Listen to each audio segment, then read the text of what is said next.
अजब थे।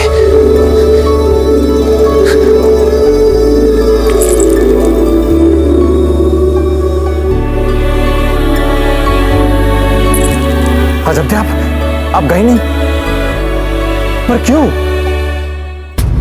हम पहले भी आपका साथ न देकर राणा जी के प्राणों को संकट में डाल चुके हैं। अब दोबारा ये गलती नहीं दोहराना चाहते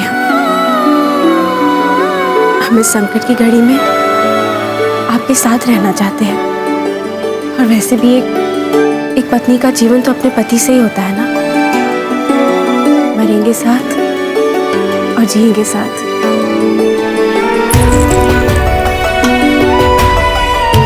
सच कहें तो आपको देखकर हमें बहुत खुशी हो रही है, बहुत अच्छा लग रहा है हमें। अमर सिंह जी, अमर सिंह जी। कुंवर प्रताप, हम अमर सिंह जी को रानी माँ के पास छोड़ आए। छोटी माँ, हम कुंवर प्रताप को वहां अकेला नहीं छोड़ सकते। इसी संकट और परीक्षा की घड़ी में हम उनका साथ देना चाहते हैं। कुछ नहीं होगा कुंवर प्रताप को, और यदि आप हमारे संग नहीं चली तो अमर सिंह का ध्यान कौन रखेगा? आप रखेगी ना उनका ध्यान? यदि अमर सिंह राजमहल में नहीं रहेंगे तो वे आपके साथ अधिक सुरक्षित रहेंगे। और अगर राजमहल में कोई अनहोनी भी घट गई तो वे आपके साथ जीवित तो रहेंगे ना। हमने आज तक जो कुछ भी आपके साथ किया, कुंवर प्रताप के साथ किया, उसके बाद आप अमर सिंह को हमारे साथ छोड़ना चाहती हैं। छोटी माँ, यदि हम बुरा सोचेंगे तो बुरा ही दिखेगा, और अच्छा सोचेंगे तो सब कुछ अच्छा दिखेगा। और ऐसी कठिन स्थिति में हम सब कुछ अच्छा ही देखना चाहते हैं। आपने अपनी जान पर खेल के हमारी जान बचाई। आज अमर सिंह जीवित है तो आपकी वजह से। यहाँ तक कि कुंवर प्रताप के लिए आपने अपने पुत्र के विरुद्ध भी गई। क्या ये सब हमें नहीं दिखता? आपने अमर सिंह को हमसे ज्यादा प्यार किया है, हमसे ज्यादा ध्यान रखा है उनका आपने। यहाँ तक कि अमर सिंह को अगर छोटे से छोटा रोग भी हो जाता था तो आपने उनके लिए कितनी प्रार्थनाएं की है। और यदि हमने आप पर अविश्वास कर दिया तो ईश्वर भी हमें क्षमा नहीं करेगा छोटी माँ। और हम ये भी जानते हैं कि अगर हमें कुछ हो गया तो आपकी छाव में अमर सिंह सुखी तो रहेंगे। हमें कुंवर प्रताप के साथ जाने के लिए हाँ कर दीजिए छोटी माँ। हम आपको विश्वास दिलाते हैं कि हम अमर सिंह का पूरा ध्यान रखेंगे। और हम भी आपको विश्वास दिलाते हैं कि हम भी आपके पुत्र का पूरा पूरा ध्यान रखेंगे। बहुत साहसी हैं आप अजब थे, गर्व है हमें आप पर। सुनिए, आप जाकर इस सिरदास जी की पत्नी को बुलाइए।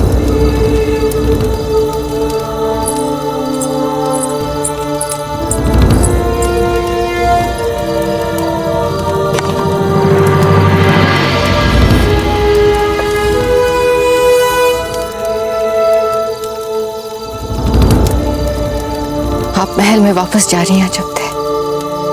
आज से महल का सारा उत्तरदायित्व आपका। ये महल की तिजोरी की चाबियां, ये हमारे निजी कक्ष की चाबी, और ये कुठार की चाबी। दुर्ग का पूरा पूरा ध्यान रखना। हम अपने प्राण से भी अधिक ध्यान रखेंगे इस दुर्ग का। परंतु छोटी माँ, एक चाबी तो आपने दी नहीं है हमें। सारी चाबियां तो दे दी, राजकोष की, तिजोरी की और हमारे निजी कक्ष की। जौहर की कक्ष की चाबी।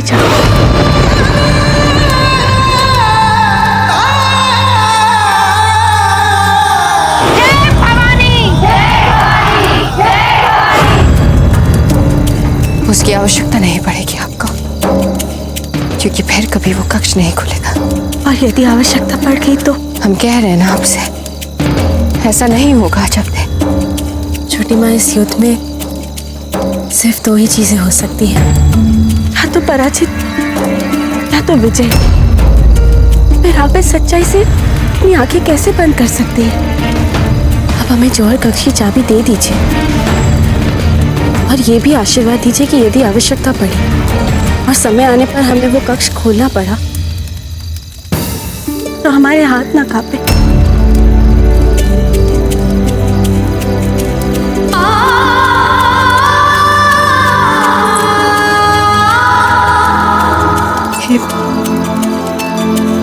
जौहर कक्ष की चाबी। हमें आशीर्वाद दीजिए छोटी माँ कि हम चित्तौड़ राजघराने की गरिमा और उसकी कुल परंपरा को सुरक्षित रख पाए।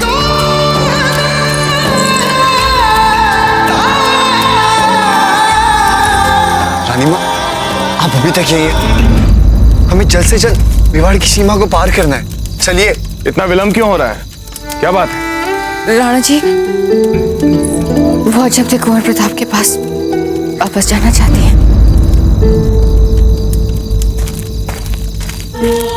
माँ, यदि आप भी यहाँ रुक जाएंगे तो हमारा क्या होगा? हम कुछ नहीं कर सकते अमर सिंह। यह आपके ताजीराज का आदेश है कि आप अपने बड़े ताजीराज और अपनी बड़ी रानी माँ के साथ जाएं। तब तक आप एक अच्छे बच्चे बनकर अपनी बड़ी रानी माँ का ध्यान रखेंगे और अपने बड़े ताजीराज की तरह शूरवीर बनेंगे। और हाँ, आप उन्हें तंग नहीं करेंगे। पर माँ, क्या हम इतने बुरे हैं? नहीं तो? फिर माँ, कोई हमें यहाँ क्यों नहीं रखना चाहता? ना दाजीराज, ना आप।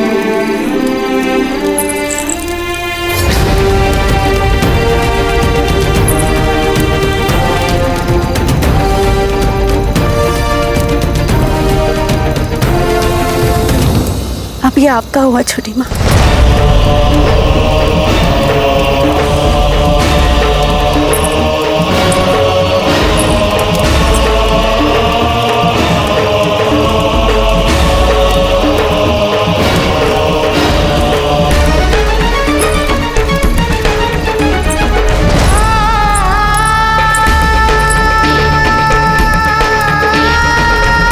चलिए कंवर जी, आप आइए हमारे साथ। कुंवर जी, हम आशा करते हैं कि हम आपसे फिर मिल पाएंगे।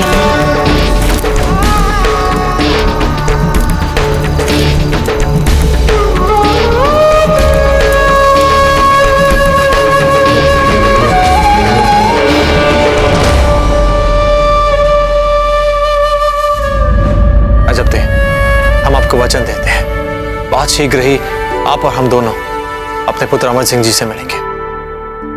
फिर आपको इस जौहर कक्ष चाबी की आवश्यकता नहीं पड़ेगी और उस मुगल को चित्तौड़ दुर्ग छोड़कर जाना ही पड़ेगा।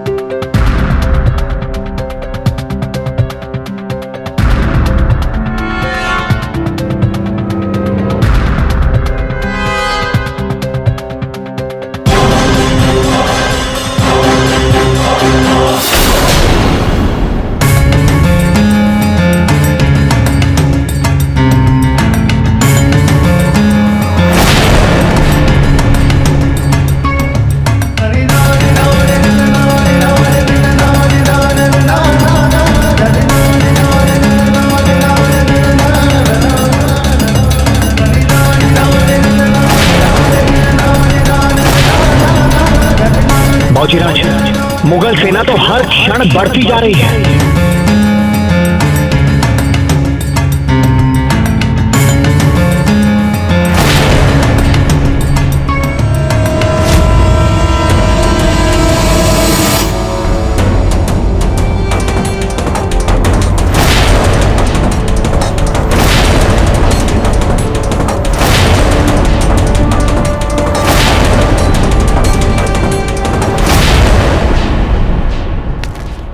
शहंशाह का इकबाल बुलंद हो। हुजूर, हमारे फौज में सिपाहियों की तादाद कुल मिला के 32,000 हो चुकी है। और हमारी फौज का घेरा किले के चौथे दरवाजे के काफी करीब पहुंच चुका है और बहुत जल्द राजपूतों को अपने किले के बचे हुए चौथे दरवाजे को भी बंद करना पड़ेगा। कुंवर प्रताप, हुक्म और राज परिवार को गए हुए आज पूरे 14 दिवस हो गए। अंतिम समाचार मिलने तक वो सोम नदी के किनारे पहुंच गए थे। हमें लगता है हमें दुर्ग के चौथे द्वार को बंद कर देना चाहिए, क्योंकि अकबर की सेना दुर्ग के बहुत निकट आ चुकी है। नहीं सांडा जी, नहीं।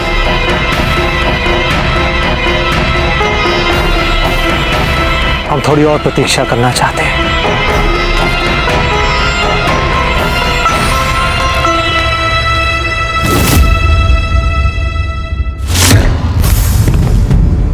शहंशाह का इकबाल बुलंद हो।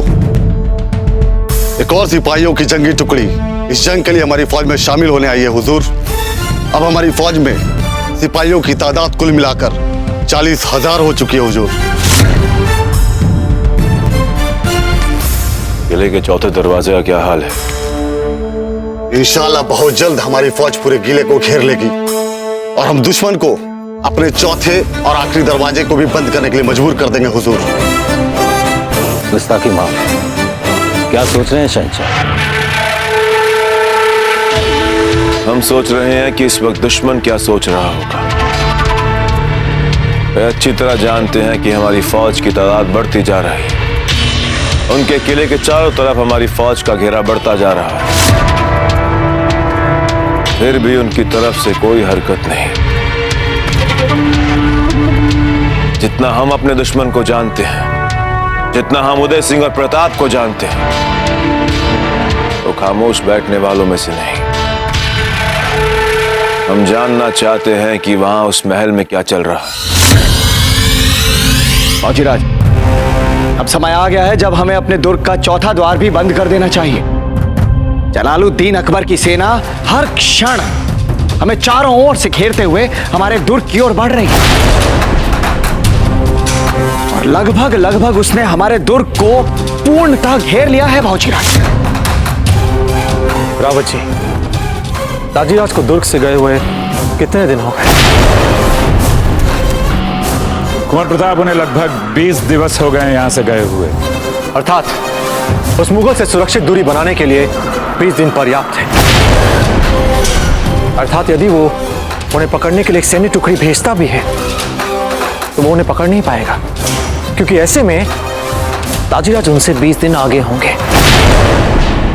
जी बाबूजीराज।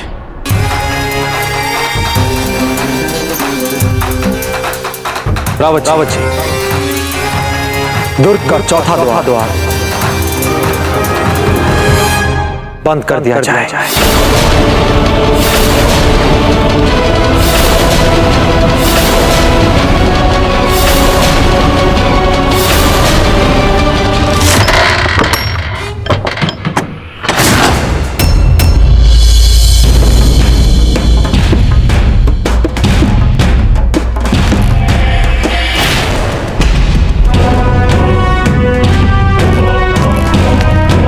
शहंशाह का इकबाल बुलंद हो। अपने दुश्मन को अपने किले का चौथा दरवाजा बंद करने के लिए भी मजबूर कर दिया शहंशाह।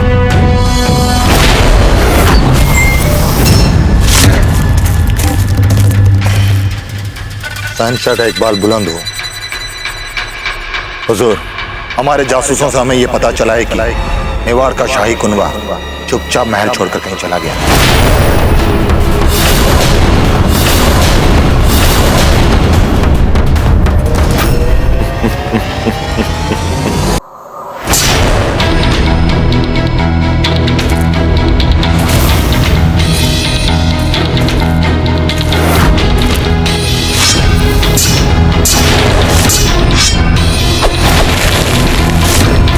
इतनी जोर से नहीं कुंवर जी, इतनी जोर से नहीं। बच्चे हैं आप, चोट लग जाएगी। हम बच्चे नहीं है, नहीं हम बच्चे, लड़िए हमसे।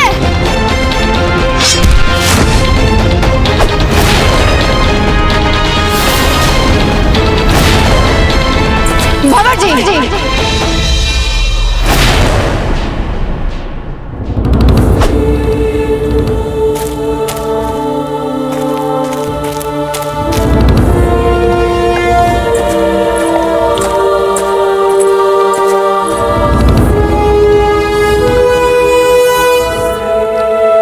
इतना क्रोधित हो रहे हैं आप अमर सिंह जी? अमर सिंह जी, इतना क्रोधित क्यों हो रहे हैं आप?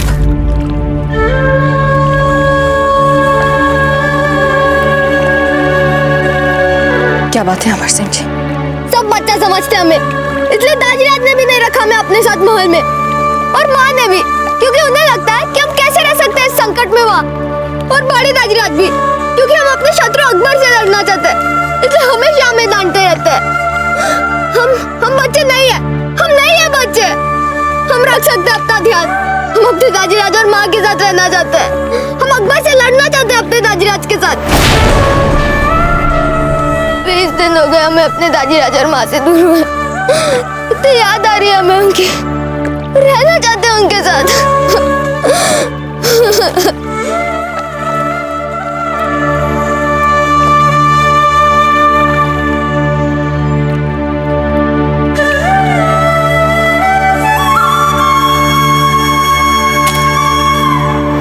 निकाल के कारण हमें अपना घर छोड़ना पड़ा, दूर होना पड़ा अपने दाजीराज और माँ से।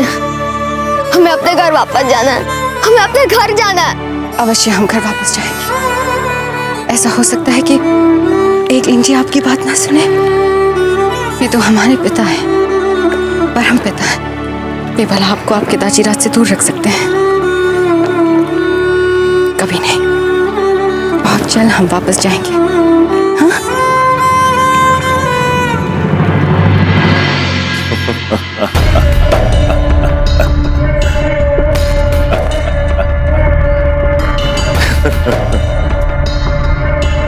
अब सब लोग यूं तो जंग के मुतालिक हमसे हमारी तजवीज पूछा करते थे, तो यही थी हमारी तजवीज। हमारी फौजी ताकत से घबरा कर शाही खानदान खुद ब खुद किला छोड़ने के लिए मजबूर हो जाए, और इंशाअल्लाह ऐसा ही हो। अब दुनिया की कोई भी ताकत हमें चित्तौड़ को हासिल करने से रोक नहीं सकती। हुजूर, आपका इशारा किले पर हमले का तो नहीं है? तो हम जंग की तैयारी शुरू कर दें? हाँ, जब शाही घराना जा चुका है तो अब किले पे कब्जा करना ज्यादा मुश्किल नहीं होगा हमारे लिए हुजूर। और हुजूर, जरूरी नहीं है कि इस किले को छोड़कर जाने वाले शाही कारवां के साथ प्रताप भी गया होगा। यकीनन प्रताप किले में ही। जंग को सामने देखकर भागना उसकी फितरत है, पर वो अब कुछ नहीं कर सकता। अगर प्रताप किले में मौजूद है तो हमें उसे कम नहीं आंकना चाहिए। पूरे राजपूताने के लोग उसे बेहतरीन जंगी तजवीज़दा मानते हैं। चित्तौड़ के सिपाहियों को प्रताप पर बहुत ज्यादा भरोसा है। हुजूर, जब तक प्रताप किले में मौजूद है हमारे लिए चित्तौड़ फतेह करना मुश्किल हो सकता है। भले ही शाही कुनबा महल छोड़कर जा चुका है, लेकिन इससे हमें क्या फायदा? आप लोग हमारी तजवीज को समझे ही नहीं। किले पर हमला करना हमारा शुरू से ही मकसद नहीं था। हम तो चाहते थे कि कब शाही खानदान हमारे फौज के दबाव से परेशान होकर किला छोड़कर भागे। जरा गौर से देखो इस किले को। ऐसे नामुमकिन काम को भला कौन अपना मकसद बना सकता है? कैसे कोई ऊंचाई पर चढ़े, कैसे कोई अंदर जाए? 10 मील में फैला हुआ है ये किला और 300 गज ऊंचा है जमीन से। दुश्मन ऊंचाई पर जंग के लिए तैयार बैठा है। अगर हमने कोशिश भी की इस किले में दाखिल होने की, हमारे हजारों सिपाही बेफजूल मारे जाए। इतनी बड़ी फौज इकट्ठा कर ली है हमने, क्या करेंगे ये तमाम फौजी? किसी को कुछ करने की जरूरत नहीं। हम किले पर हमला करने की बजाय शाही खानदान के पीछे भेजेंगे अपनी फौज की एक टुकड़ी, और जैसे ही हमारी फौज की टुकड़ी उन्हें गिरफ्तार करेगी, प्रताप खुद ब खुद बौखला कर किले से बाहर आ जाएगा। प्रताप, अब तुम्हारी हार पक्की।